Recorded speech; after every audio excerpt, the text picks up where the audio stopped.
नमस्कार दोस्तों, सभी स्टूडेंट्स और मेरे फ्रेंड्स कैसे हैं। उम्मीद करता हूं सभी अच्छे और सभी स्वस्थ होंगे। आज अपन ने जो सोशल बिहेवियर जो था उसी का सेकंड पार्ट जो है वो आज अपन लेके आए हैं। ठीक है ना, पार्ट सेकंड। जो पहले अपन ने पार्ट जो है वो कल देखा था और आज जो है पार्ट आ जाएगा 2।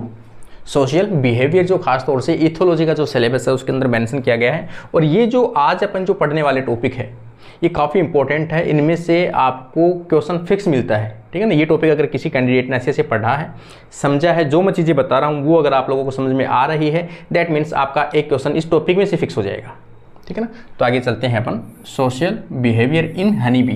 ठीक है ना, हनी बी से क्वेश्चन जो पूछा जाता है, हनी बी के बारे में थोड़ा सा अपन देखते हैं। हनी बी का सिस्टमिक जो पोजीशन होता है, उनका क्लासिफिकेशन होता है वो क्या होता है। किंगडम अगर अपन देखेंगे तो एनिमिलिया के अंदर आती है। फाइलम आप देखोगे तो आर्थ्रोपोडा के अंदर आता है। क्लास अगर आप देखोगे इंसेक्टा है। ऑर्डर है, ये वेरी इंपॉर्टेंट है। जो चीज़ें बता रहा हूँ वो आपको याद रख लेना कि हनी बी का ऑर्डर है वो हर बार पूछा जाता है। Hymenoptera, very very important. ये हाइमेनोप्टेरा हर बार एग्जाम में पूछा गया है अभी तक कि हनी बी का किस ऑर्डर में आती है। फैमिली आपको याद रखनी है, वेरी इंपॉर्टेंट है कि किस फैमिली से बिलोंग करती है। एपीडी, ठीक है ना, एपीडी। और जीनस है एपिस।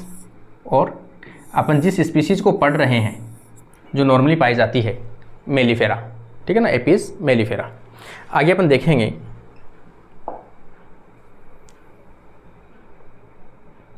जनरल जो कैरेक्टर है वो यहाँ पे अपन इसको थोड़ा सा देखते हैं कि सोशल इंसेक्ट के जो लक्षण है, इनके अंदर ऐसे कौन से लक्षण हैं जिसके कारण से इसे सोशल जीव के रूप में अपन जानते हैं।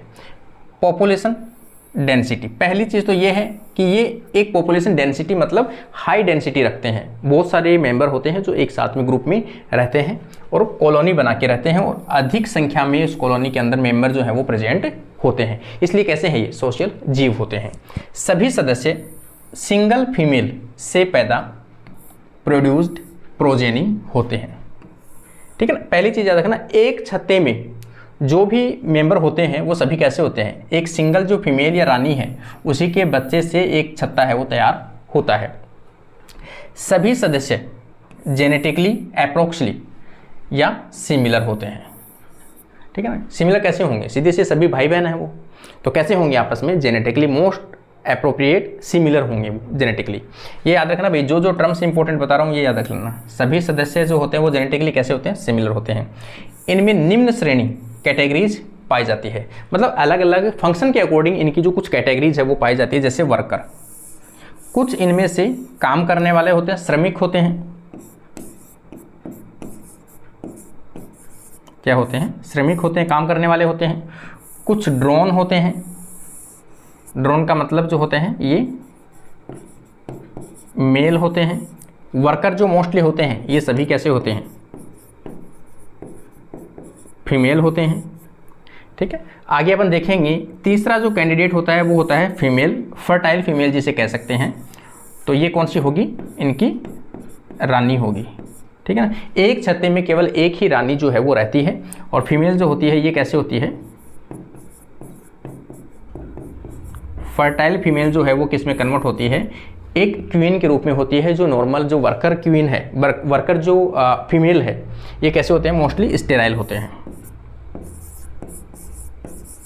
ये कैसे होते हैं, स्टेराइल होते हैं।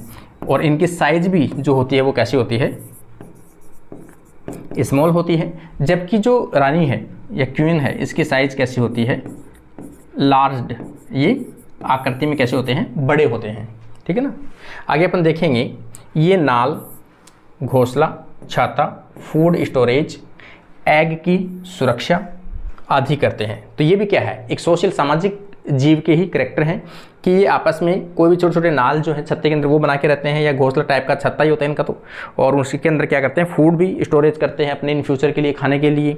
और अंडे जो हैं उसके अंदर जो लार्वा बनेंगे उनकी क्या करते हैं, सुरक्षा करते हैं। जो सभी जो पेरेंटल केयर के जो लक्षण हैं इनमें उपस्थित होते हैं, जो एक सामाजिक जीवों के अंदर ही उपस्थित होते हैं। यहाँ पे आप देखोगे अगला, देखो कुछ क्रस्टेशियन, बेटल्स, आंट के साथ सिम्बायोटिक के रूप में पाए जाते हैं। ठीक है ना। कुछ जो हैं वो कहाँ पाए जाते हैं, सिम्बायोटिक।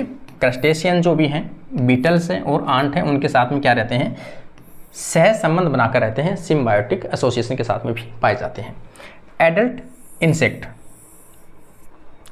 यंगर इंसेक्ट को भोजन उपलब्ध कराते हैं।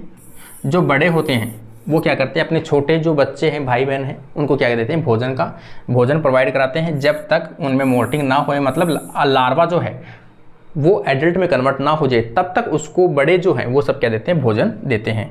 आंट और इंसेक्ट तथा टर्माइट्स में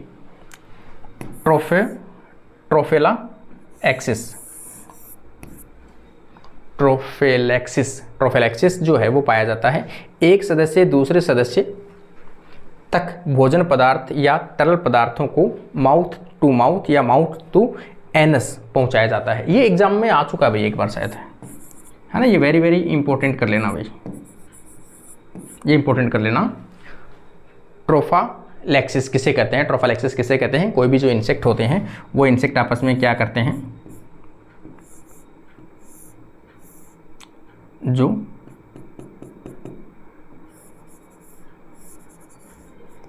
फूड जो है, जैसे ये कोई फूड है, ये आपस में ट्रांसफ़र करते हैं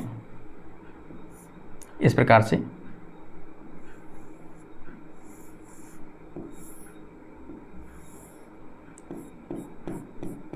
है ना। तो ये कैसे करेंगे, माउथ टू माउथ ट्रांसफ़र कर रहे हैं, यहाँ पे इसके पास दे रहा है ये।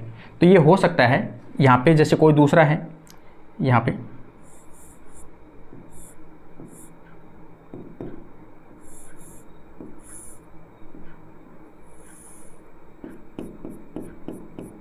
इस प्रकार के स्ट्रक्चर है। तो ये क्या करते हैं, यहाँ पे जो फूड मटेरियल है ये क्या देते हैं, माउथ टू टेल देते हैं।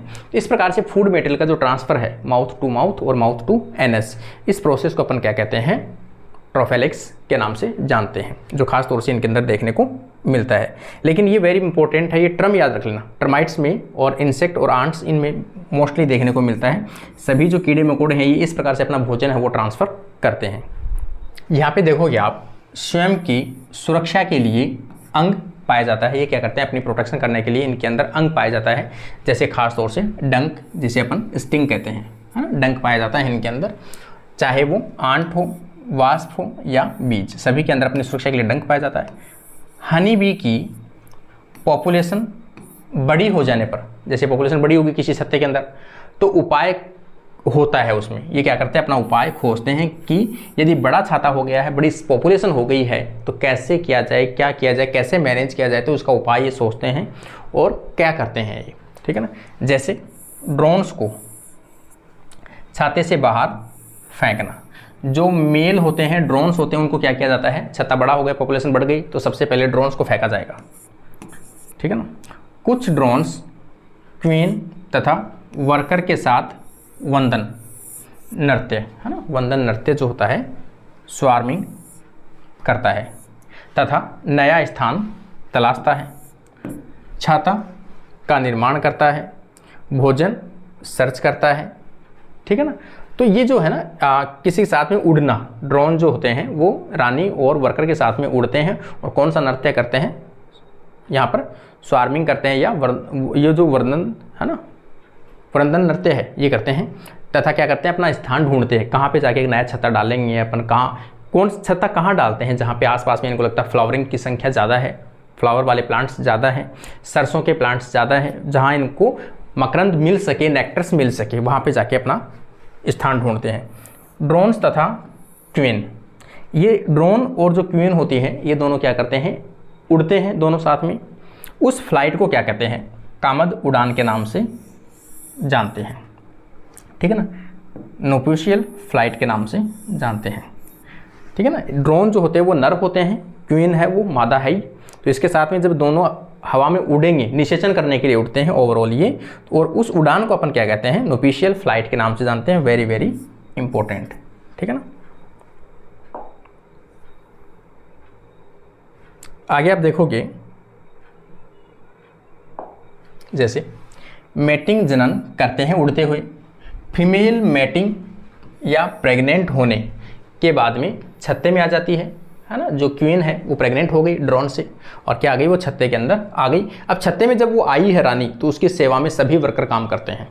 उसको सबसे अंदर वाले जो सेंटर वाला जो चेंबर है, बड़ा चेंबर, उसके अंदर रखा जाएगा, उसे जेली फूड दिया जाएगा और उसको अंदर ही पूरी सेवा उसकी की जाती है।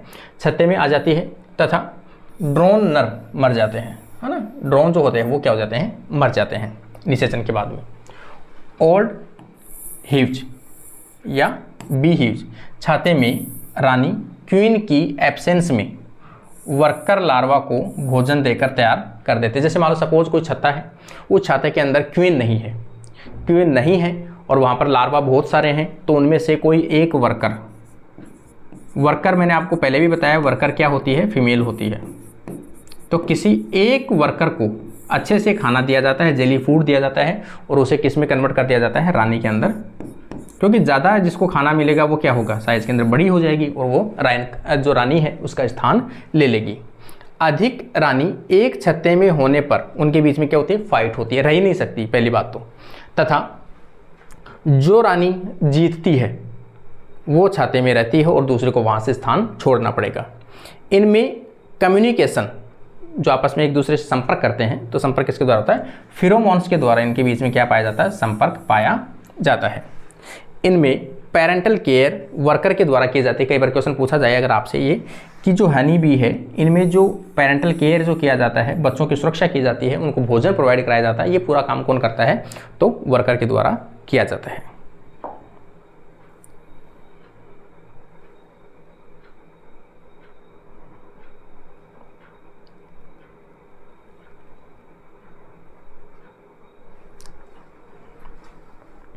आगे आप देखोगे हनी बी के बारे में कुछ इंपॉर्टेंट जो फैक्ट हैं। हनी बी एक सुसामाजिक, ठीक है ना, सोशल जीव है, क्योंकि इसके कारण जो है वो अपन देखेंगे, ये छाता बनाकर स्टेबल रहते हैं, है ना। ऐसे नहीं है कि मिनट के अंदर अपना समाज टूट जाता है, कॉलोनी टूट जाती है, फिर वापस बना लेते, ऐसा नहीं होता। परमानेंट एक स्टेबल छाता बनाते हैं, उसमें रहते हैं। हाइमेनोप्टेरा के सदस्य होते हैं। हाइमेनोप्टेरा जो ऑर्डर है उसके क्या होते हैं, सदस्य होता है हनी बी, ठीक है ना। अगला अपन देखेंगे, माउथ के अंदर च्यूइंग तथा लैपिंग के लिए यूज में आते हैं। इनका जो माउथ है वो किस लिए यूज में आते हैं, तो दोनों ऑप्शन याद रखना भी, च्यूइंग और यहाँ पर देखेंगे लैपिंग के लिए यूज में आता है। भोजन फ्लावर के नेक्टर तथा पोलन ग्रेन से प्राप्त करते हैं, है ना। हनी बी के बारे में कुछ फैक्ट हैं ये।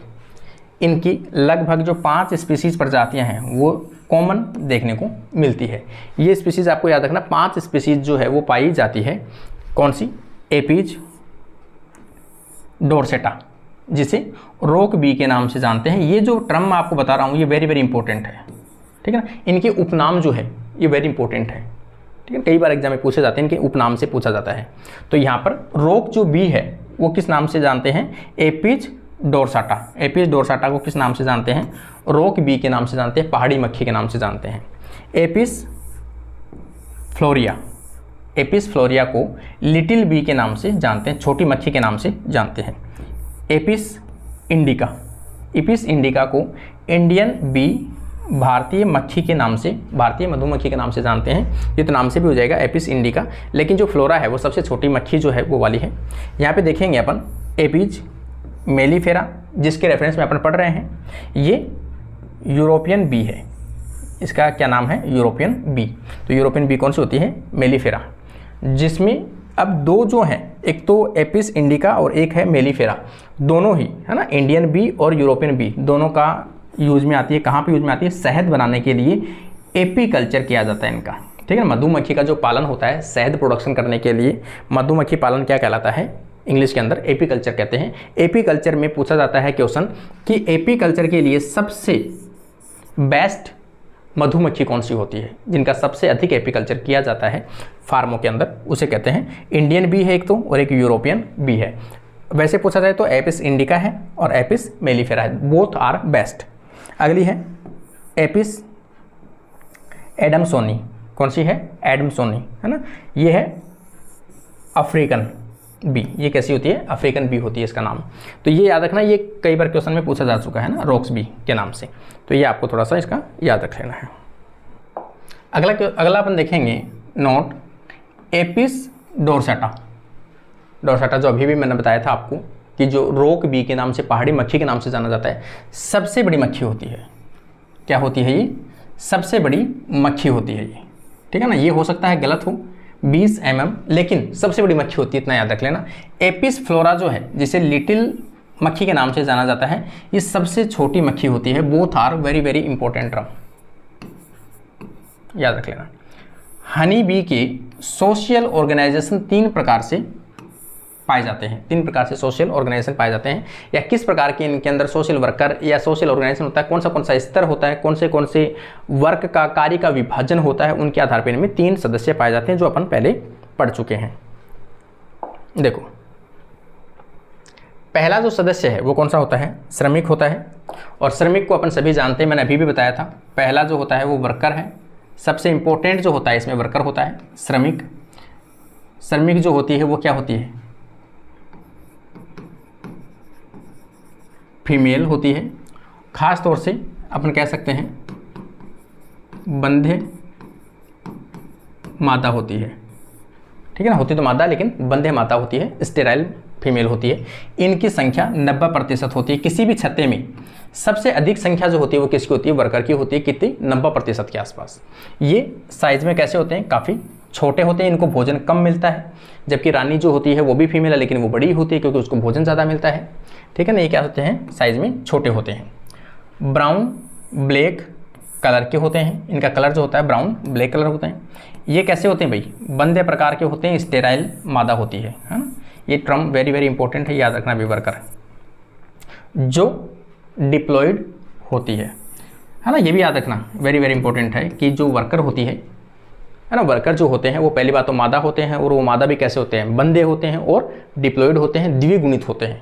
इसीलिए तो मैंने कहा किसी में रानी एब्सेंट हो तो इनका जो वर्कर है उसको खाना खिलाकर रानी में कन्वर्ट किया जा सकता है, तो डिप्लॉयड होते हैं ये।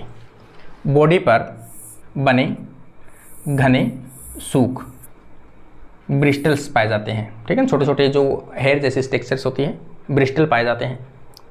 इनमें हेड, 2 कंपाउंड आई, 3 नॉर्मल आई तथा 1 जोड़ी एंटीना पाए जाते हैं।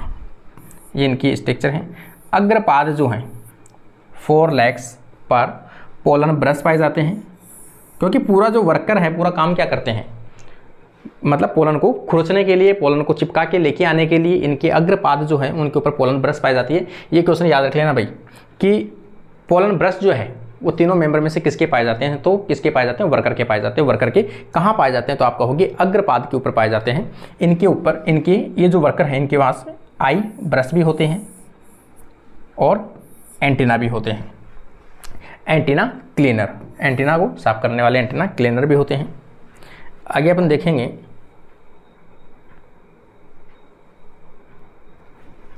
यहाँ पे जैसे एब्डोमेन में वैक्स ग्लैंड, एब्डोमेन के अंदर वैक्स ग्लैंड, स्टिंग, डंक पाया जाता है लास्ट के एंड में, ठीक है ना। यहाँ पे याद रखना भी एब्डोमेन के अंदर कौन सा पार्ट होता है? वैक्स ग्लैंड होती है। इसमें पॉइजन सैक पाया जाता है, 2 एसिडिक ग्लैंड पाई जाती है, 1 एल्केलाइन ग्लैंड पाई जाती है, ठीक है ना। वर्कर का याद रखना भाई सभी चीज़ें, डंक पाया जाता है, वैक्स ग्लैंड पाई जाती है, पॉइजन सैक पाया जाता है, 2 एसिडिक ग्लैंड होती है और 1 एल्केलाइन ग्लैंड होती है। दूसरा मेंबर जो है उसे क्या कहते हैं? ड्रोन कहते हैं, है ना। ये क्या होता है? मेल होता है और कैसा होता है? फर्टाइल, जो उड़ान भरते हैं किसके साथ में? मादा के साथ में, रानी के साथ में उड़ान भरते हैं। उड़ान के कामोद जो उड़ान है ना, नोपिशियल जो फ्लाइट होती है उसके दौरान आफ्टर फर्टिलाइजेशन वो अपने प्राण त्याग देते हैं। ये हैप्लॉइड होते हैं। ये याद रखना भी वेरी इंपॉर्टेंट है कि ड्रोन जो है वो तो कैसे होते हैं? हैप्लॉइड होते हैं, अगुणित होते हैं, जबकि वर्कर होते हैं वो द्विगुणित या डिप्लॉइड होते हैं। हैप्लॉइड नर जो होते हैं वो कैसे होते हैं? हैप्लॉइड होते हैं।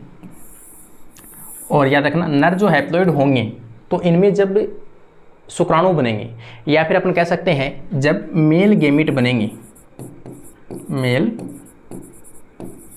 गेमिट बनेंगे तो मेल गेमिट कौन से विभाजन से बनेंगे, तो आपको याद रखना माइटोसिस से,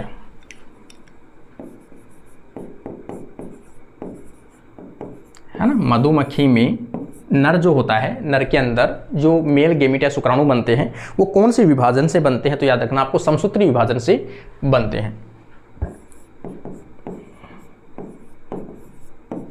कौन से समसूत्री विभाजन से बनते हैं, ठीक है ना। क्यों समसूत्री का कारण क्या है, तो आप कहोगे कि ये होते ही हैप्लॉइड हैं, तो इनमें अर्धसूत्री विभाजन या मियोटिक डिवीजन हो ही नहीं सकता इनमें, इसलिए कैसे बनते हैं, गेमिट जो बनते हैं वो समसूत्री विभाजन से ही बनेंगे। कार्य, फीमेल या रानी को निषेचित करना, उनको फर्टाइल करना, बस। क्वीन के साथ ये न्यूप्यूशियल फ्लाइट में उड़ान भरते हैं, जैसे कामद उड़ान भरते हैं, तथा निषेचन के बाद नर जो है वो अपने प्राण त्याग देते हैं।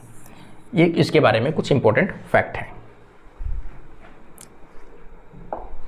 ये देखोगे आप क्वीन, थर्ड जो पार्ट है वो क्या है, क्वीन का पार्ट है। थर्ड जो पार्ट है वो क्या है, क्वीन, रानी है। छत्ते में केवल एक ही क्वीन होती है, ये मैं पहले भी बता चुका हूँ, ठीक है ना। और क्या होती है, ये फर्टाइल होती है, जनन करने में सक्षम होती है, जनन योग्य मादा होती है, फीमेल होती है। इनका कार्य केवल अंडे देने का है, इसके अलावा ये कोई भी काम नहीं करते हैं ये, ठीक है ना। आगे देखेंगे, फूड, भोजन के रूप में इनको क्या मिलता है, रॉयल जेली खाते हैं। ये क्वेश्चन एक बार आरपीएससी में या किसी एग्जाम में पूछा जा चुका है कि रानी के लिए जो भोजन होता है वो कौन सा होता है, तो रॉयल जेली जो होता है वर्कर के द्वारा प्रोवाइड करवाया जाता है। इनका अलग से एक चैम्बर होता है, उसके अंदर रॉयल जेली खाती है ये, ठीक है ना। साइज में बड़ी होती है, ये अपन डिस्कस कर चुके हैं।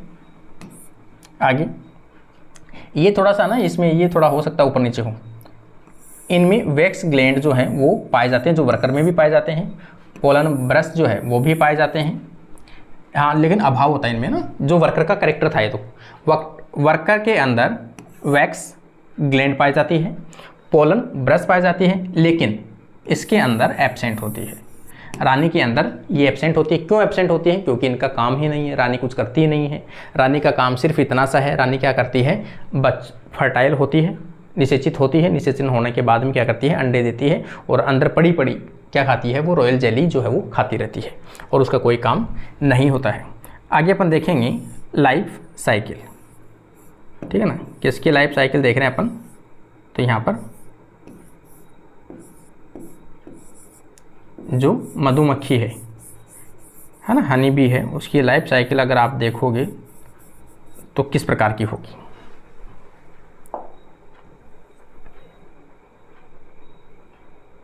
यहाँ पे आप देखो,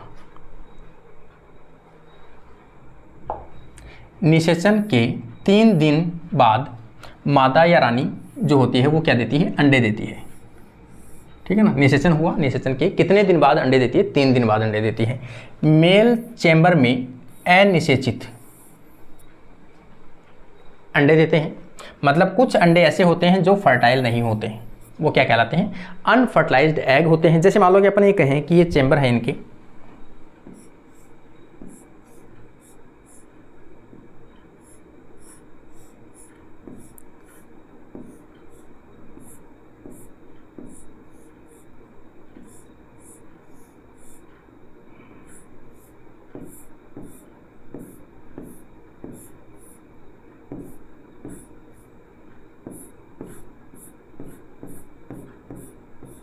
ये क्या है, चैम्बर है।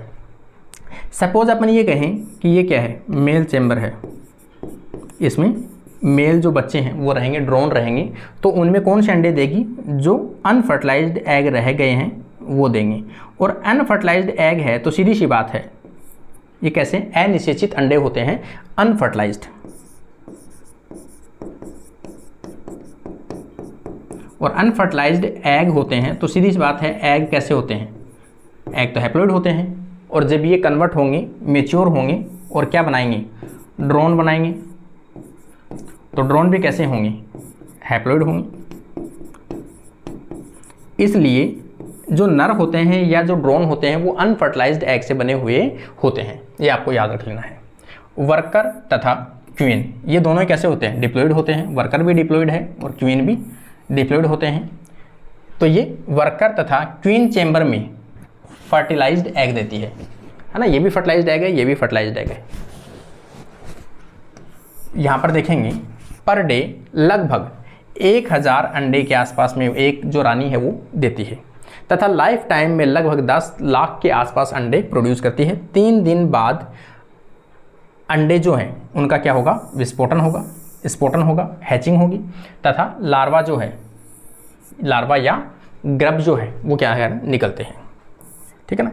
ये लार्वा 2 दिन तक रॉयल जेली खाते हैं। ठीक है ना। स्टार्टिंग में देखो रानी जो है वो लाइफ टाइम तक रॉयल जेली खाती है, लेकिन जो लार्वा स्टेज है, लार्वा जो होते हैं वो भी क्या करते हैं? 2 दिन तक उनको रॉयल जेली मिलती है, उसके बाद में उसको रॉयल जेली का जो फूड है वो बंद कर दिया जाता है। सामान्य फूड जो है वो उसको दिया जाता है। मतलब ये सेवा कुछ टाइम के लिए उनके पास में दी जाती है।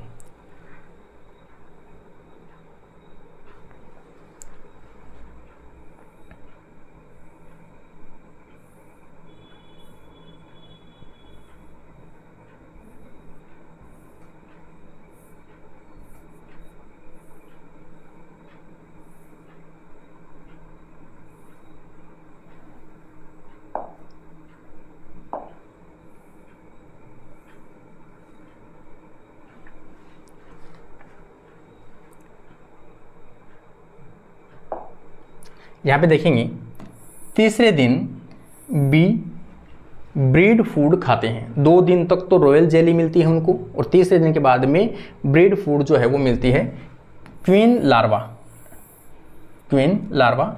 रानी मादा का जो लार्वा है वो हमेशा रॉयल जेली खाएगा। मतलब वह लार्वा जो आगे जाके रानी में कन्वर्ट होने वाला है कोई, तो वो क्या है? उसको लाइफ टाइम तक कौन सा भोजन मिलता है? तो उसको हमेशा रॉयल जेली ही मिलता है। मैंने अभी भी बताया कि जो रानी होती है वो रॉयल जेली ही खाती है लार्वा से लेकर लास्ट तक। साथ में 1 वीक में कई बार इनमें क्या होती है? मोल्टिंग होती है मतलब प्रत्येक स्टेज में थोड़ा सा मॉर्फोजेनेसिस चेंज होता है, उसे मोल्टिंग कहते हैं। इन कक्स को वर्कर के द्वारा वैक्स या मोम के द्वारा बंद कर दिए जाते हैं, है ना। छत्ते के ऊपर जो है कवर लगा दिए जाते हैं, किसके द्वारा? वर्कर के द्वारा। लार्वा प्यूपा कोकून को सिक्रीट करता है। ठीक है ना। लार्वा जो कोकून जो होता है वो अपन देखेंगे, जैसे ये लार्वा है,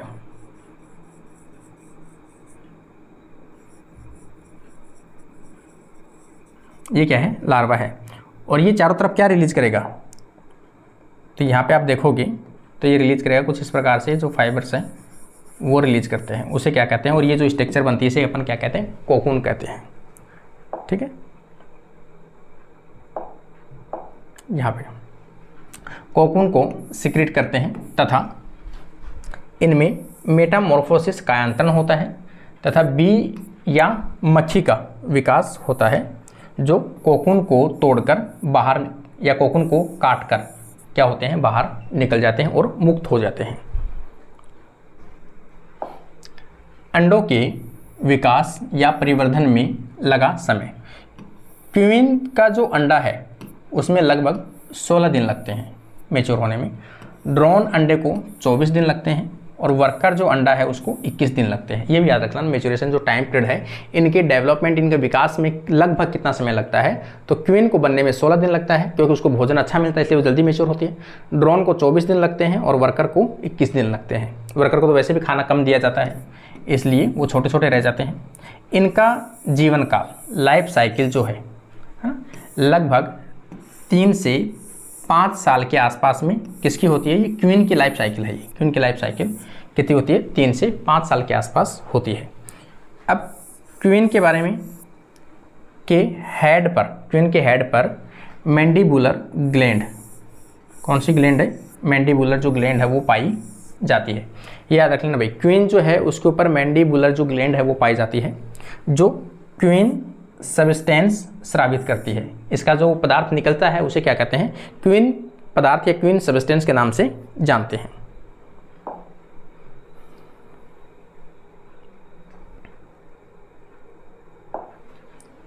वर्कर में मैंडिबुलर ग्लैंड एक अधिक गंध वाला पदार्थ स्रावित करती है।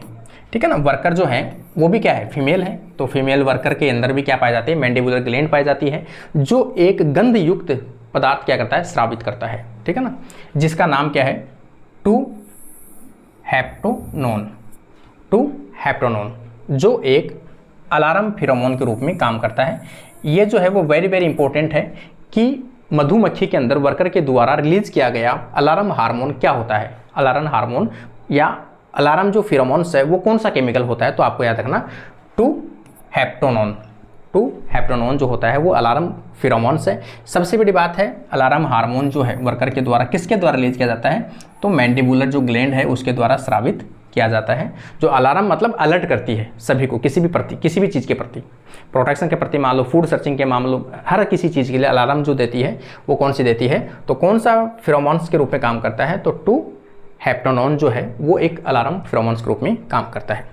सभी प्रकार की बी के द्वारा कॉम या छाता बनाया जाता है। सभी प्रकार की जो मक्खियाँ हैं वो छत्ते बनाने में पार्टिसिपेट करती है, जिसमें हेक्सागोनल जो बेंजीन होती है के सेल के आकृति के कक्ष बनाते हैं, जिसमें 5 प्रकार के सेल या चैम्बर बनते हैं। कितने प्रकार के चैम्बर बनते हैं, तो 5 प्रकार के चैम्बर होते हैं छत्ते के अंदर। यहाँ पे आप देखोगे कि कौन से 5 प्रकार के होते हैं। तो पहला तो सबसे अपर सेल, सबसे ऊपर का जो सेल है ये कैसा होता है, स्टोरेज सेल होता है, इनमें भोजन को स्टोरेज किया जाता है। सेंट्रल एंड लोअर पार्ट जिसमें लार्वा रहता है, तथा ब्रॉड सेल प्रेजेंट होते हैं, मतलब लार्वा के जो टाइप हैं वो ब्रॉड सेल्स प्रेजेंट रहती है। वर्कर सेल या वर्कर जो चैम्बर है जिसमें वर्कर के लार्वा प्रेजेंट होते हैं। ड्रोन मेल सेल जिनके अंदर मेल के लार्वा उपस्थित होते हैं। और सेंटर के अंदर सबसे बीच में जो होता है उसे बोलते हैं क्वीन सेल, सबसे बड़ा होता है। सबसे बड़ा सेल जो होता है वो क्वीन का होता है और ओव्यूल शेप्ड होता है। कैसा होता है, ओवल शेप्ड, और मध्य में पाया जाता है, सबके सेंटर में पाया जाता है, जिसके अंदर क्या रहती है, रानी रहती है। उसको सभी प्रोटेक्शन करके रखते हैं। तो रानी का चैम्बर जो है वो कहाँ पाया जाता है, सबसे अंदर पाया जाता है। भोजन का स्टोरेज जो है वो सबसे ऊपर वाला चैम्बर होता है, ठीक है ना। आगे अपन देखेंगे छाता। छाता किसका बना है, वैक्स का बना है। अपन सभी जानते हैं मोम का बना हुआ है, मोम का बना हुआ होता है। यह वैक्स या मोम जो है वो वैक्स ग्लैंड के द्वारा स्रावित की जाती है। जो वैक्स ग्लैंड है वो खास तौर से किसके अंदर पाई जाती है, वर्कर में। वर्कर का जो पीछे वाला पार्ट है, एब्डोमिनल पार्ट होता है, उसमें पाया जाता है।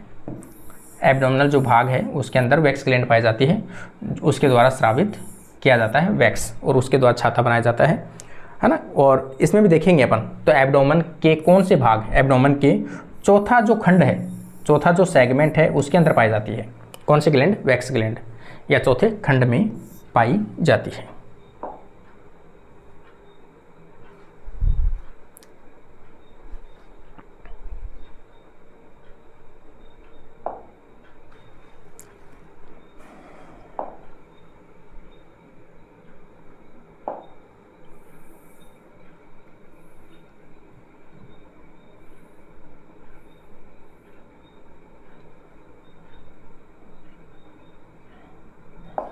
आगे अपन देखेंगे यहाँ पे कम्युनिकेशन इन बी, कि मधुमक्खियों के बीच में कम्युनिकेट कैसे करते हैं वो। एक छाते में लगभग 500 से 80,000 तक की मधुमक्खियाँ पाई जाती है जो एक ही रानी की प्रोजेनी होती है। ये वेरी इंपॉर्टेंट है, जो मैं पहले बता चुका हूँ। ये सभी एक दूसरे से कैसे कम्युनिकेट करते हैं तथा उस पर 20 साल तक कि आपस में कम्युनिकेट कैसे करते हैं मधुमक्खी, उसके ऊपर वर्क किसने किया है सबसे अधिक, तो कार्ल वॉन फ्रिस ने। ये वेरी वेरी इंपॉर्टेंट है, मधुमक्खी के कम्युनिकेशन के ऊपर सबसे अधिक वर्क जो है 20 साल तक किसने किया था, कार्ल वॉन फ्रिस ने किया था, जिसने 1886 से लेकर 1893 में प्रयोग किए थे, ठीक है। इन्होंने बताया कि मधुमक्खी के जो डांस नृत्य हैं के द्वारा ये आपस में क्या करते हैं, कम्युनिकेट करते हैं, डांस करके नृत्य करते हैं, मतलब नृत्य या डांस के द्वारा एक दूसरे को कम्युनिकेट करते हैं, सिग्नल देते हैं। इसके अलावा अन्य सभी साथी जैसे कोनार्ड लॉरेंज तथा निक टिनबर्गन जो इनके सहयोगी थे, नोबेल प्राइज मिला इन सबको 1973 के अंदर इस वर्क के लिए।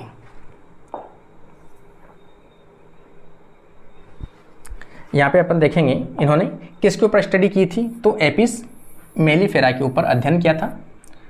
फ्रिस के अनुसार स्कोट बीज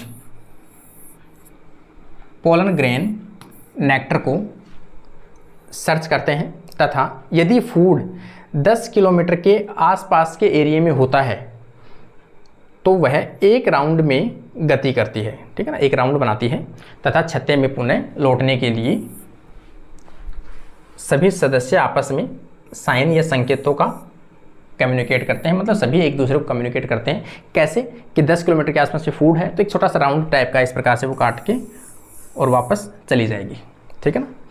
बी में कॉमन जो 2 प्रकार के डांस होते हैं, ये वेरी इंपॉर्टेंट है, जिसमें से क्वेश्चन हमेशा बनता ही बनता है। 2 प्रकार के जो नृत्य हैं वो पाए जाते हैं। पहला है राउंड नृत्य, पहला कौन सा है, राउंड नृत्य है। इसे दूसरा नाम से राउंड टैज के नाम से, राउंड टैज 75 मीटर,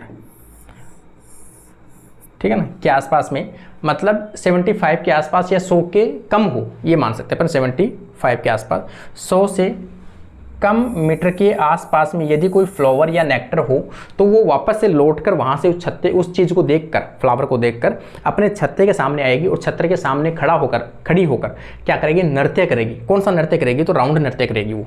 कब, जब फूड लगभग 75 मीटर के आसपास में हो, ठीक है। तो कौन सा करेगी, छत्ते के सामने खड़े होकर पहले जाएगी, सर्च करके आएगी, आने के बाद में अपने छत्ते के सामने आकर इस प्रकार से राउंड राउंड नृत्य करेगी, ठीक है ना। जब छत्ते से 100 मीटर, है ना, यहाँ पे आप रखना, ये लगभग 75 मीटर की दूरी पर हो या कम हो नेक्टर, भोजन हो, तो हनी बी जो है वो राउंड डांस करती है। कहाँ, अपने छत्ते के सामने खड़ी होकर, ताकि सभी जो और मक्खियाँ हैं, वर्कर है छत्ते में, वो उनको देख सके और उनकी भाषा को क्या कर सके, समझ सके।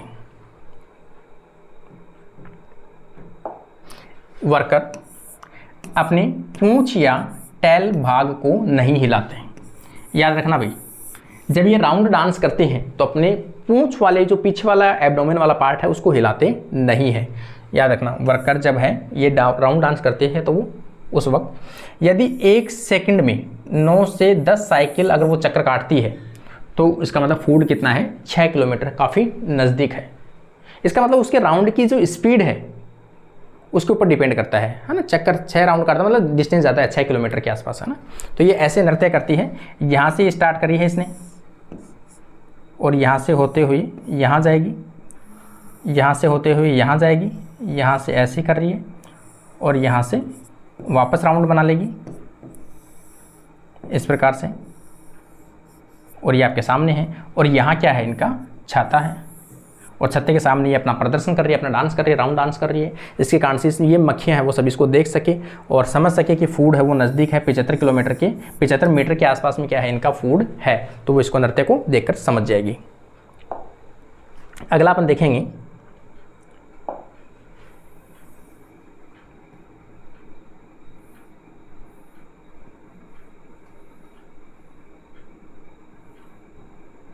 दूसरा जो टाइप का नृत्य है वो कौन सा आ जाएगा, waggle dance. Tail waggle dance के नाम से जाना जाता है दूसरा नृत्य, या स्वान जेटेन, है ना, स्वान जेटेज कह सकते हो। ये डांस कब करती है, जब फूड की डिस्टेंस है वो थोड़ी ज़्यादा हो, 100 मीटर के आसपास या 100 से 150 मीटर के आसपास जब डिस्टेंस होती है तो वहाँ पर डांस कौन सा किया जाता है, वैगल डांस किया जाता है। 100 मीटर से 150 मीटर के आसपास तो वैगल डांस किया जाता है, ठीक है ना।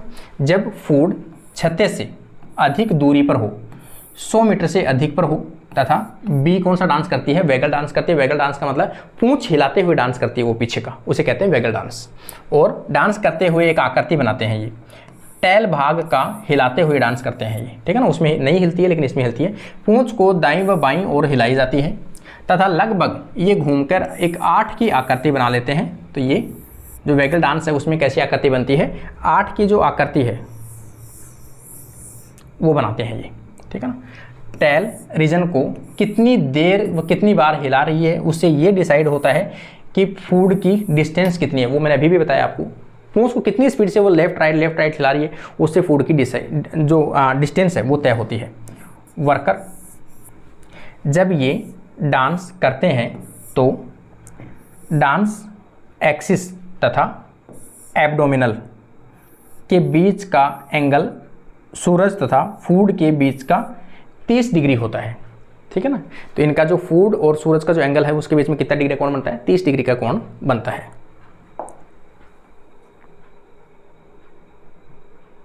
यहाँ पे देखोगे आप, जैसे यहाँ पे क्या है, इनका छाता है ये वाला, और यहाँ से इनके ये डायरेक्शन है, यहाँ पे क्या है, इसको फ्लावर मिला है, और इस फ्लावर के जो यहाँ पे देखोगे ये फ्लावर है, और इसकी डांस इसके सिद्ध में ये है, और इसी की डायरेक्शन में क्या है, यहाँ पे सूरज है ना। ये पूरे नोट्स जो हैं वो मैंने ऐप के ऊपर अपलोड कर रखे हैं, किसी को चाहिए तो वहाँ से आप लोग डाउनलोड कर सकते हो। तो इसकी डायरेक्शन हमेशा कैसे रहती है, सनफ्लावर और सूरज की जो है वो डायरेक्शन में जो है वो हमेशा गति करती है। ये आगे अब देखोगे आप हैमिल्टन, पहले तो ये इसका राउंड देख लो किस प्रकार से राउंड करती है। तो सबसे पहले आप देखोगे राउंड यहाँ पे है, इस प्रकार से यहाँ से यहाँ करती हुई यहाँ जाती है। ये पहला राउंड है इसका, है ना। यहाँ से जाती हुई इस प्रकार से डांस करती हुई यहाँ पे जाएगी, और ये कौन सा होएगा, सेकंड राउंड हो गया। यहाँ से वापस जाना, और यहाँ से जब आएगी तो ये कौन सा हो गया, तीसरा राउंड हो गया, मतलब तीसरा पॉइंट हो गया, और ये चौथा पॉइंट हो गया। इस प्रकार से क्या करती है, मूवमेंट करती हुई चलती है ये। तो कैसा आकृति बनी है, लगभग 8 की आकृति की बनती है, और इसके अंदर जो पूंछ वाला पार्ट है उसको ये लेफ्ट राइट हिलाते हुए चलती है वैगल डांस में। यहाँ पर है अगला, हैमिल्टन 1964 के अंदर इन्होंने हाइमेनोप्टेरा जो इंसेक्ट है कि हेरिडेटरी या आनुवांशिकी पर अध्ययन किया था, स्टडी की, जो सोशल बिहेवियर के लिए रेस्पॉन्सिबल होती है, ठीक है ना। सोशल बिहेवियर के लिए क्या होता है, इनका आनुवांशिक लक्षण ही ऐसा है, आनुवांशिक करैक्टर ही इनका ऐसा है। किसने बताया, ये हैमिल्टन ने बताया कि इनको बाहर से सीखने की आवश्यकता नहीं है, ये जन्मजात है इनके अंदर लक्षण, कि छाता बनाएगी, फूड सर्च करेगी, डांस करेगी, ये सभी कैसे हैं, ये इनके अंदर आनुवांशिक लक्षण है। हेरिडेटरी करैक्टर के द्वारा डिनोट किया जाते हैं, किसके द्वारा, हैमिल्टन के द्वारा, ठीक है ना, जो निर्धारित जेनेटिक लेवल के ऊपर क्या होता है, निर्धारित किया जाता है। यहाँ पे आप देखोगे इन्होंने सेक्स डिटर्मिनेशन तथा लिंग निर्धारण को भी समझाया था कि कैसे कैसे इनमें मेल या फीमेल बनते हैं। इन्होंने पार्थनोजेनेसिस को समझाया, क्योंकि मेल जो है वो किससे बनते हैं, अनफर्टिलाइज्ड एग से बनते हैं, और यदि कोई भी चीज़ अनफर्टिलाइज्ड एग से बनती है उसे क्या कहते हैं, पार्थनोजेनेसिस कहते हैं। जबकि ड्रोन या नर जो होते हैं वो कैसे होते हैं, हैप्लॉइड होते हैं, और वो किससे बनते हैं, पार्थनोजेनेसिस या एग गुणित प्रोसेस से बनते हैं, ठीक है ना, इसलिए हैप्लॉइड होते हैं ये। फर्टिलाइजेशन अगर आप देखोगे यहाँ पे, तो सबसे पहले जाइगोट बना, 2n कैसा है, फीमेल है ये, ठीक है ना। अगर फर्टिलाइजेशन एग है तो उससे क्या बनेगी, फीमेल बनेगी, 2n क्वीन बनेगी। अब रानी के अंदर जो है यहाँ पर म्यूटिक डिवीजन हुआ, जिसके दौरान क्या बने, गैमीट बने, यहाँ पर गैमीट बने। अब इस गैमीट का सपोज ये जो एग है, इस गैमीट के साथ में कोई भी निषेचन नहीं हुआ, ना ही इसको शुक्राणु मिला, तो यहाँ पे क्या हुआ, डायरेक्ट एम्ब्रियो के अंदर कन्वर्ट हो गया, डायरेक्ट ही कन्वर्ट हो गया। और वो किस में, इसे क्या बोल रहे हैं, प्रोसेस को पार्थनोजेनेसिस बोलते हैं। और ये कन्वर्ट किस में होंगे, मेल में कन्वर्ट हो जाएंगे। मेल इसलिए जो होते हैं वो कैसे होते हैं, ड्रोन जो बनेंगे, ड्रोन कैसे होंगे, हैप्लॉइड होंगे। ड्रोन जो होते हैं वो कैसे होते हैं, हैप्लॉइड होते हैं। यहाँ पर देखेंगे कि इनके साथ में क्या होगा, मेल गेमिट फ्यूज होगा, शुक्राणु आकर फ्यूज होगा, जिसके कारण से वापस से जाइगोट स्ट्रक्चर बनेगी, मतलब 2n स्ट्रक्चर जाइगोट बन गई। और यदि ये डेवलप होगी लार्वा में तो ये क्या बनाएगी, वर्कर बनाएगी या क्वीन बनाएगी। तो जो फीमेल वर्कर जो होते हैं वो तो कैसे होते हैं, डिप्लॉयड होते हैं, 2n होते हैं, जबकि जो ड्रोन होते हैं वो कैसे होते हैं, हैप्लॉइड होते हैं, हैमिल्टन के अनुसार, ठीक है। इस प्रकार से ये हनी बी का जो सोशल बिहेवियर था, इसका पार्ट 2 है, ये अपने कंप्लीट किया है। इसके नोट्स जो हैं वो ऐप के ऊपर अवेलेबल हैं, वहाँ से आप लोग ले सकते हो। तो कैसे लगी आप लोगों को क्लास, ज़रूर आप लोग रेस्पॉन्स देके जाइए, आप लोगों का रेस्पॉन्स काफ़ी इंपॉर्टेंट है मेरे लिए। आज के लिए अपनी क्लास यहीं कंप्लीट होती है। Thank you guys.